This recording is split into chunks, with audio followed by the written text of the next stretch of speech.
Hello, Mr. Lorenzo. I'm Nadeem. It's great to meet you. How are you?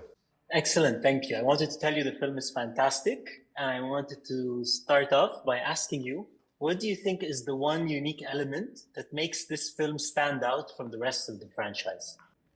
Well, I think the good news here is there's more than one, but I guess if I had to bring it down to one, I would say the Maximals are just have brought a whole nother level of experience, visual experience as well as character experience. But I think also the other really important thing to point out is we gave Optimus Prime a character arc.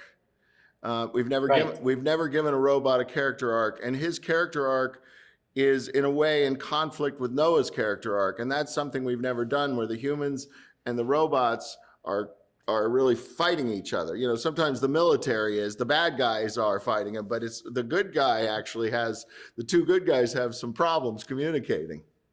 100%. That's a great point. And I wanted to ask you, what is your personal favorite scene in the film? Which one are you most proud of? Well, it's an unexpected one, but it's when Primal speaks Quechua to the indigenous Indians, because what Mhm. is interesting to me about it is, one, we've never had a transformer talk in a foreign language to other than English, okay? And two, Yeah. the story of this movie is of cultures and people learning to figure out how to work together better. And there's something very ancient about that moment that feels, so I find it very emotional, that moment. It is indeed a very strong message. And my next question is, besides the nostalgia factor and the incredible CGI, what do you think is something that has kept Transformers enduring for such a long time? People keep coming back for more. Well, I think first and foremost, the original creator of Transformers came up with a great idea, which is that your Mhm. car, this inanimate object, is actually a sentient being. And I think that is eternally fascinating for every age group, right?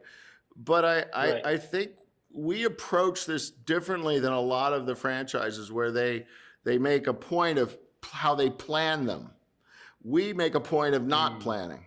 So we wait, we have ideas about where we could go, but we wait to see the audience watch this movie and participate with it.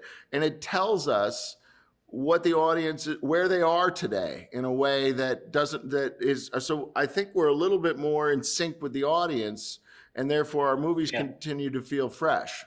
Wonderful. And my last question for you, sir. What is the one storyline that you'd love to see adapted in the next Transformers movie?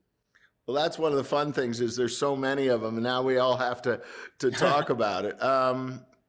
Well, obviously, at the end, we have a new entity arriving, right? And so I think Yeah. that the truth is, because we don't plan, we don't know where we're going. But the exciting part of where we're going is that the Maximals, the Autobots, and now the Joes, how are they going to do this? You know, and Yeah. so I don't know yet. Well, that's really exciting. Again, thank you for an incredible film, and it was a pleasure talking to you. Thanks Thank so you so much. much. Nice to talk to you Good too. guy.